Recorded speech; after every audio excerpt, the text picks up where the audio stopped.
Welcome to Joy in the Breakthrough, a podcast where we'll be talking to a wide range of leaders from different generations and backgrounds who have found power in being broken open.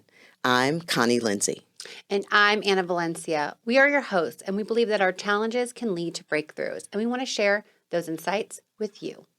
We hope these stories will inspire you to explore the I'm possible in you.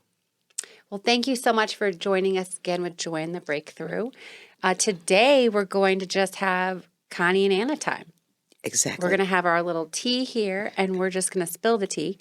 And one of the things that has come up when we talked to Dr. Raby, who I hope you have all listened to because she's extraordinary. Absolutely. And Connie and I got to talking about something she said in our pod and before when we were talking in the green room about not being enough.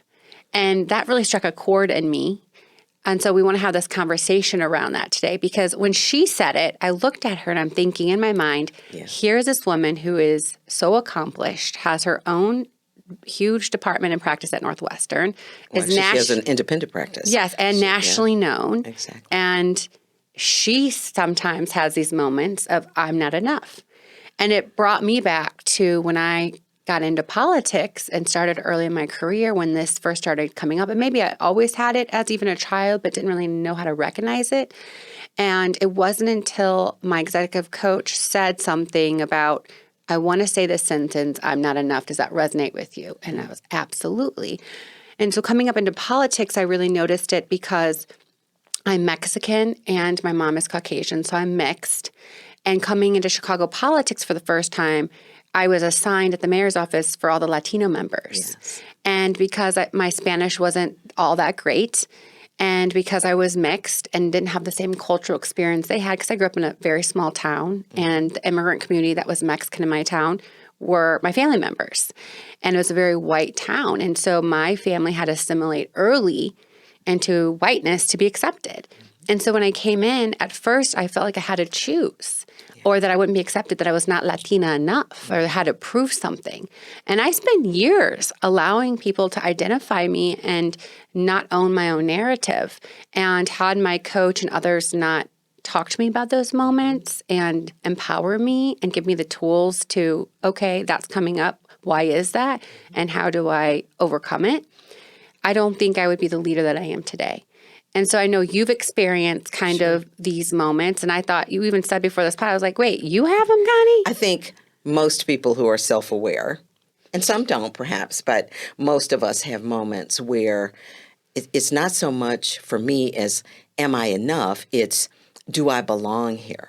And growing up for me, I was very introverted. You know, I talk to you about that all the time. And there's a difference between being introverted and being shy. I am not shy. But we know you're not shy. Exactly. But I'm introverted. But growing up as a young girl, we were poor. And so the material things, we talk about that on another episode, weren't present in my life. But it was what gets said around us, people's perceptions about who I am because of where I lived, what zip code I lived in. The zip code I grew up in Milwaukee was one of the lowest from a socioeconomic perspective, and all of the expectations that came with that. But as I moved through my life and my career, Anna, and the successes and the things I learned from, because I always say, I don't fail, I learn. And so what did I learn from those things? But still today, I'll have moments, I'll get an invitation to do something or speak somewhere, and I'll say, do I belong here? Now, that's a difference between a moral question of, if certain people were to ask me to participate in something, like that's a hard no because it doesn't align with my values. But, I don't have the number of degrees, or I don't have an undergraduate degree from what I lovingly refer to as a school with a name that glows in the dark. But I'm here. I'm being asked to participate because at this point in my life, I've got a body of work that speaks for itself, that there are people who would vouch for my authenticity, and I don't have to tell you who I am. I'm always amused, I should say, by people who will say, I'm the kind of person who, if you have to tell me who you are in that context of explaining, then I tend to look twice. My Angela said, tell me, what is it? Show me, don't tell me. Yeah. And I think that says a lot. And I think as well, you take up the space in that room, even if sometimes you may not feel like it, but your presence does. And I know you've worked a long time and still battling that.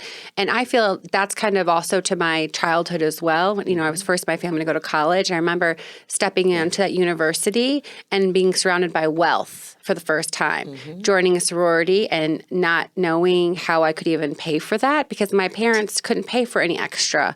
It was all, I was that financial aid kid, I was that work study kid, and I was so nervous to be there. And I didn't even know what UGG boots were or these, you know, Tiffany necklaces that these parents would give them. And it's all those material things, right? So we're defining all of these things by what people wear. Yes. Not what's wearing on them or in them. And Yes. too, I was the first person in my family to go to college and graduate college. And, you know, different generations we are, but the same context, whatever was fashionable of the day, trust me, I did not have it. And I didn't even stay on campus. I was a commuter student at the University of Wisconsin, Milwaukee, because, you know, I was helping out with family matters. And so feeling like I was born an adult almost. Yes. And my mom also struggled with it. I remember her coming to visit at college for Mom's Weekend, and the parents would want to go to these fancy dinners, and she didn't really want to go. And I remember my parents, oh my gosh, they died. We went one time, and everyone would have split the check, and my parents don't drink, and they had all these appetizers, and I could only manage the panic my parents felt that they might not have the money in their account to cover something like that. So I always felt that in college. But, you know, looking back and reflecting and what I realize now, the friends I made in college did not care whether or not I had fancy boots or the good right for you, jacket. because so often it's easy for people to get caught up and choose those friends who are like, oh my gosh, I got to figure out how to get the UGG boots or whatever, the Tiffany necklace, the thing of the day. And the kids still are struggling with that because you have social media now. And so the comparison is a thief of joy we talk about. And so looking back, I look at my college friends, even my high school friends and my friends now, and I'm saying this to our audience member who, if you feel that way now, the real friends, not your deal friends, but your real friends love you and care for what's inside. Exactly. And all of that. But when I was younger, I did worry about that. And looking back, I wish I could tell my younger self that this stuff didn't matter and to keep your head held high and keep moving forward with your confidence. But I know it's so challenging when you're a young person. And how does that inform today how you lead? Because I know for me, we talked to another guest, Jen Guzman, and we talked about as leaders, how does some of the trauma that we experienced inform our leadership? And for me, it is compassion and empathy. Compassion and empathy. People would talk to me and say, my goodness, how can you be so composed in light of what you've heard or that you're reaching out to that person? And because A, I'm not going to judge that individual. And B, I can understand how stuff happens. Yes. Well, I see it in my team.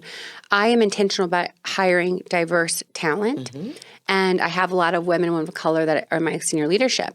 In fact, I had a moment with someone on my team just this week.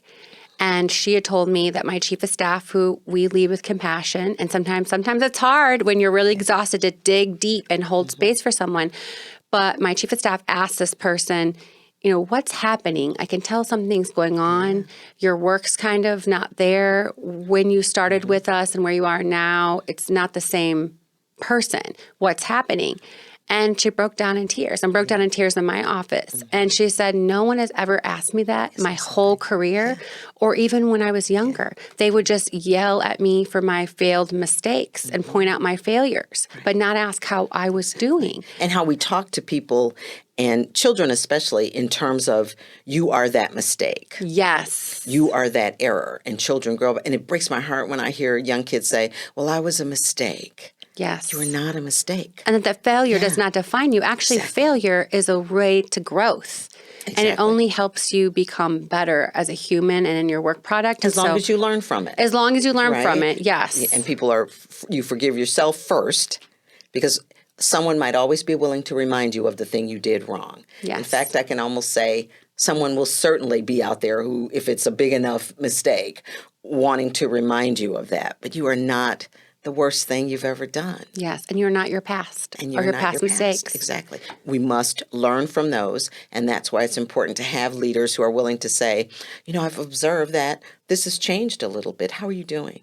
Yes. Is something going on, and doing it in a way that's not, that you're not interrogating them. No, but just it's holding space and knowing, empathetic. as a leader, showing your vulnerability as well, and knowing. And I like to share stories of my failures and times that I could have done it better or learned from something, a misdirection. And so if I can share those stories with my team members or even my mentees, then they then know that it's okay, safe space to do the same, that we're human beings. And you're right. And it's where I continue to this day to learn to ask those more beautiful questions, because I'm also aware that if and some of us have people in our lives who are like that, where they kind of hijack the narrative. So you're trying to explain to me a difficult time in your life or something that has happened. You go, oh, yeah, Anna, I remember, or I totally take it back to make it about me. Yes. Right? It's the enough about me, what about me person. Or I've had it worse. Oh, exactly. Oh, my gosh. I've had it You worse. might It's have. not one-upping. It's not one-upping, right? It's like we're not trying to win the misery index here. Yes. It is and so being aware of that as we communicate as leaders, it is appropriate at times to say, you know what, Anna, I can so empathize with you on that, because when I was starting out in my career, this was something that I did and I learned X, Y, Z. But holding space to say what you're feeling is valid, because what's real is what you feel. Hi, I'm Darius Hillman. Joining me on the next In the Arena, civic leader, board member, and philanthropist, John Roback. The first 8 to 10 years, I always tell people, are the most important years, because it allows you to become the expert in your academic field of study or whatever it is that you're choosing to do. Join the conversation Tuesday at 7 p.m. on CAN TV Cable Channel 19 and streaming on cantv.org and the CAN TV Plus app. Experience the power of community television. I'm listening to this Audible right now of Arthur Brooks and Oprah Winfrey on The Life You Want. And one of the things he talks about is also the world and leaders needing more compassion versus empathy, because compassion is also action oriented. Exactly. And so I can empathize with you all day long, but if I don't also help give you the tools to get out of this, because the next step is, okay, I'm holding space for you. And if you want it, if you want feedback or some tools to help you or techniques to help you along the way, because I was there too. Yes. If you want it. And if folks want it, 99% of the time they want it, I want to share that. And so I think also in this world, not just empathy, we need compassion, because we need action too, to help people get out of where they're at. Said that. You're right, because... Well, that's Arthur Brooks, so I just want to make sure. Well, that Arthur Brooks said that, and it's worth saying again, because we can become so engaged in holding space and hearing people that all you're doing all day long is prolonging the sadness or the misery in that context, without saying, as a leader, and I'm talking about in the context of leadership, not for family or whatever, but some of it still applies, to say, okay, here's the compassionate part of me that's going to come out. Anna, what are 1 or 2 things we can do right now to help you feel better? Yes. Is there anything? How may I help? Right?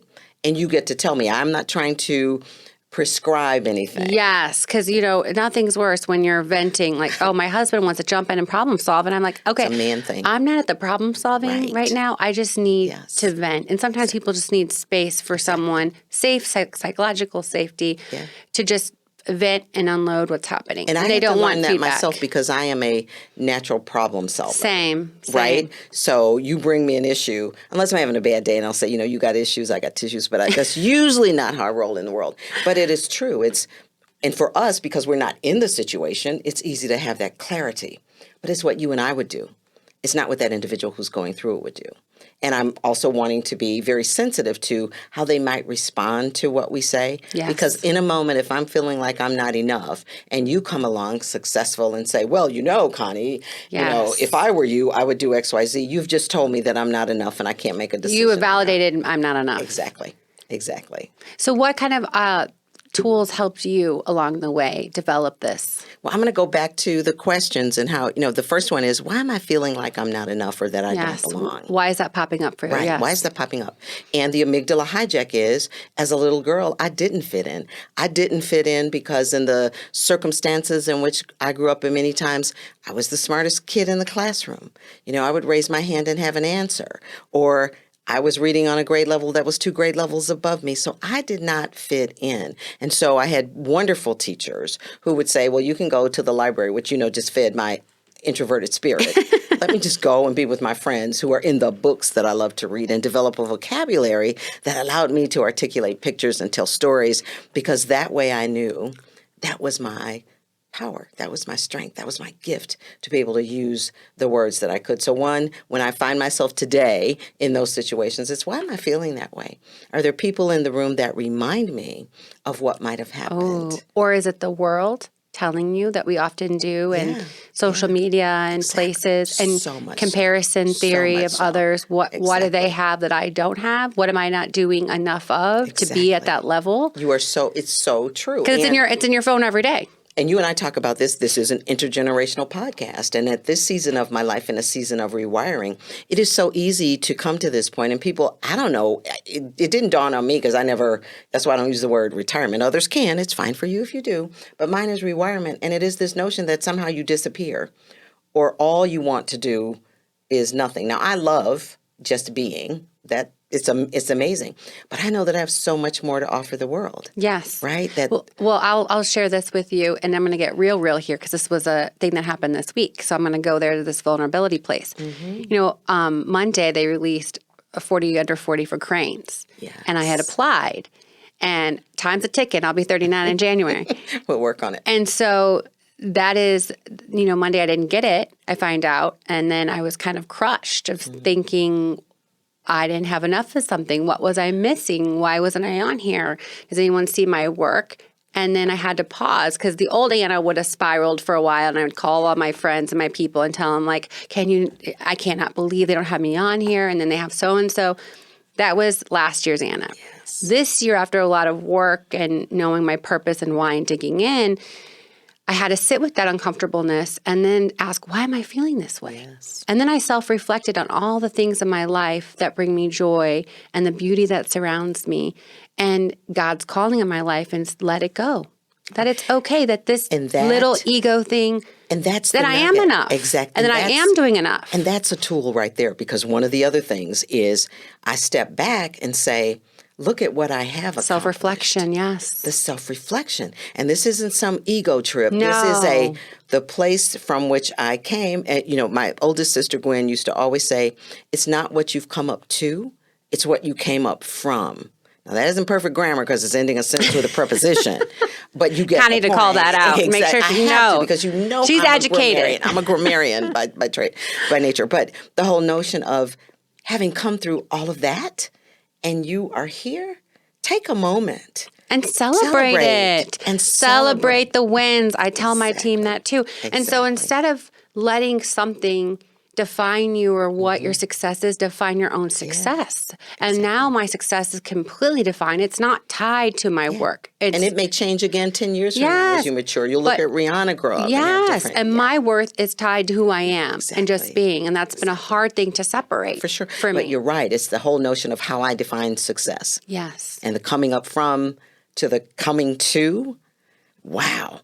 I survived and thrived in a lot of situations, not by myself. I am not self-made. There were amazing and still are amazing people in my life. I mean, you're one of the people in my life who help affirm me. And we bring each other joy. And that light. And I think when you see the world or other people in the room trying to dim your light, or trying to tell you that you're not enough, it's the people and the friendships like you and I, and a few others that we know that have that other bright light that we have to go to and remind each other of, you are enough. You are enough as a friend and as a mother and as a sister and as a leader and anything else. Because when that starts showing up in my life, you know what I do? I put more things on my calendar. Because I'm like, all of a sudden I'm going to be making the most extravagant cupcakes for Rihanna's Halloween. I don't need to do that to prove to my 3-year-old that I'm love her and that I'm enough as her mom, right? Well, and you're right. And for me, it becomes hyper service. You were asking me the other day, how many boards are you on, and how are you going to redo this because you committed to writing a book, and then I'm like, stop being my accountability partner. But I need that, because it is so true. For me, it comes into over-indexing on service, because I can see this challenge or issue and I can figure out how to identify it. But the question that becomes, what is that feeding in me? Why am I saying yes when a no is more compassion for me? Yes. Because it creates space for me to really live into my gifts and take time. One of the joys of rewirement for me, though, I call it going down rabbit holes, because I love doing research and looking up things. And so now I can find an idea or a thought, and my latest deep dive is on AI. Maybe we'll talk about that in another segment, artificial intelligence and how that impacts leadership and what that means.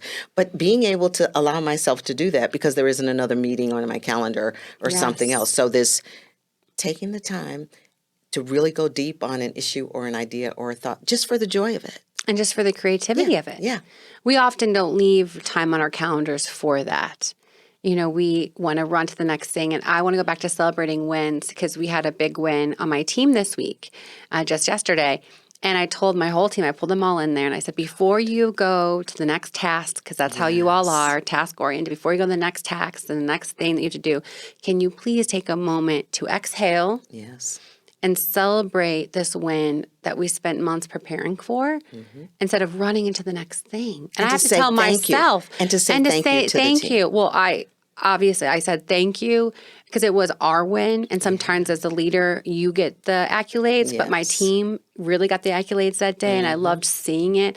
And I told them to accept that sincere appreciation, accept those compliments, to receive them. Because I know it can be uncomfortable to receive compliments, but to receive that love that they had and to celebrate that win before moving on to the next thing. Because that's so what we profound and do. important. Yeah. And it still steals our joy. Right. Because we never get to the top of wanting to be acknowledged. And so, that was a win, but there's got to be a bigger win. Yes. Let's just take a moment. Let's take a moment before we even try to get a bigger win. Exactly. Sometimes the small wins are the biggest wins. Oh, yeah.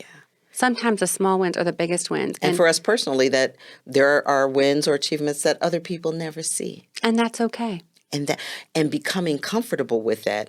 No one knows what my challenge might have been today, but I know what it was, and I overcame it, and I'm here, and I can rest and feel good about that.